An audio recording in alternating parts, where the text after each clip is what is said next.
ಜನಾರ್ದನ್ ರೆಡ್ಡಿ ಅವರ ನಡೆ ಬಹಳ ಕುತೂಹಲ ಕೇಳಿಸ್ತಾ ಇರುವಂಥದ್ದು. ಗರ್ವಾಪ್ಸಿ ಮಾಡ್ತಾರ ಬಿಜೆಪಿಗೆ ಅನ್ನುವ ಚರ್ಚೆಗಳು ಶುರುವಾಗಿದೆ. ಮಹತ್ವದ ಬೆಳವಣಿಗೆಯೊಂದರಲ್ಲಿ ಇವತ್ತು ತಮ್ಮ ನಿವಾಸದಲ್ಲಿ, ಬೆಂಗಳೂರಿನ ಚಾಲುಕ್ಯ ಸರ್ಕಲ್ ಬಳಿ ಇರುವಂಥ ತಮ್ಮ ನಿವಾಸದಲ್ಲಿ ಮೀಟಿಂಗ್ ಅನ್ನ ಕರೆದಿದ್ದಾರೆ. ಇದು ರಾಜಕೀಯದ ಅತಿ ದೊಡ್ಡ ಎಕ್ಸ್ಕ್ಲೂಸಿವ್ ಸುದ್ದಿ. ನಾವೇ ಮೊದಲು ಬ್ರೇಕ್ ಮಾಡಿದಂತ ಸುದ್ದಿ. ಗಾಲಿ ಜನಾರ್ದನ್ ರೆಡ್ಡಿ ಅವರು ಬಿಜೆಪಿ ಸೇರ್ಪಡೆ ಬಹುತೇಕ ಫಿಕ್ಸ್ ಆಗಿದೆ.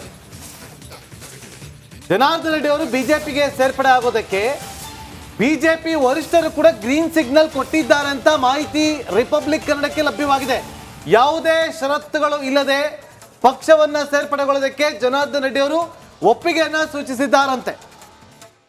ಅವರು ಬಿಜೆಪಿ ಸೇರ್ಪಡೆ ಫಿಕ್ಸ್ ಆಗ್ತಾ ಇದ್ದಂತೆ ಇವತ್ತು ತಮ್ಮ ನಿವಾಸದಲ್ಲಿ ಕೆಆರ್ಪಿ ಪಕ್ಷದ ಕಾರ್ಯಕರ್ತರು ಮುಖಂಡರನ್ನ ಸಭೆಗೆ ಆಹ್ವಾನ ಮಾಡಿದ್ದಾರೆ. ಪಕ್ಷದ ಪದಾಧಿಕಾರಿಗಳ ಜೊತೆ ಇವತ್ತು ಸಂಜೆ 4 ಗಂಟೆಗೆ ಸಭೆ ಆರಂಭ ಆಗಿರೋದ್ರ ಬಗ್ಗೆ ಮಾಹಿತಿ ಲಭ್ಯವಾಗ್ತಾ ಇದೆ. ದೃಶ್ಯಾವಳಿಯಲ್ಲಿ ಕೂಡ ಗಮನಿಸ್ತಾ ಇದ್ದೀವಿ. ಚಾಲುಕ್ಯ ಸರ್ಕಲ್ ಬಳಿ ಇರುವಂತಹ ಪಾರಿಜಾತದಲ್ಲಿ ಅವರ ನಿವಾಸ ಏನಿದೆ, ಆ ನಿವಾಸದಲ್ಲಿ ಸಭೆ ನಡೆಸ್ತಾ ಇದ್ದಾರೆ. ಪಕ್ಷದ ಪದಾಧಿಕಾರಿಗಳ ಅಭಿಪ್ರಾಯವನ್ನ ಸಂಗ್ರಹಿಸುತ್ತಿದ್ದಾರೆ. ಆದ್ರೆ ಗಾಲಿ ಜನಾರ್ದನ್ ರೆಡ್ಡಿ ಅವರು ಬಿಜೆಪಿ ಸೇರ್ಪಡೆ ಆಗೋದು ಬಹುತೇಕ ನಿಶ್ಚಿತ. ಅದು ನಾಳೆ ಅವರು ಸೇರ್ಪಡೆಗೊಳ್ಳಲಿದ್ದಾರೆ ಎನ್ನುವ ಮಾಹಿತಿ.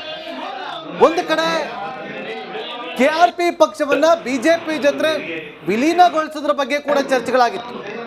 ಜೆಡಿಎಸ್ ಇವತ್ತು ಯಾವ ರೀತಿಯಾಗಿ ಮೈತ್ರಿಯನ್ನ ಮಾಡಿಕೊಂಡಿದೆ, ಅದೇ ರೀತಿಯಾಗಿ ಕೆಆರ್ಪಿ ಪಕ್ಷವನ್ನ ಕೂಡ ಮೈತ್ರಿ ಮಾಡಿಕೊಳ್ಳೋದ್ರ ಬಗ್ಗೆ ಪದಾಧಿಕಾರಿಗಳು ಒಂದಷ್ಟು ಸಲಹೆಯನ್ನ ಕೂಡ ಕೊಟ್ಟಿದ್ರು ಅನ್ನುವ ಮಾಹಿತಿ ರಿಪಬ್ಲಿಕ್ ಕನ್ನಡಕ್ಕೆ ಲಭ್ಯವಾಗಿದೆ. ಈಗ ಸಭೆ ಆರಂಭ ಆಗಿದೆ. ಸಭೆಯ ನಂತರ ತಮ್ಮ ನಿಲುವು ಏನು ಅನ್ನೋದನ್ನ ತಿಳಿಸ್ತಾರೆ. ನಾಳೆ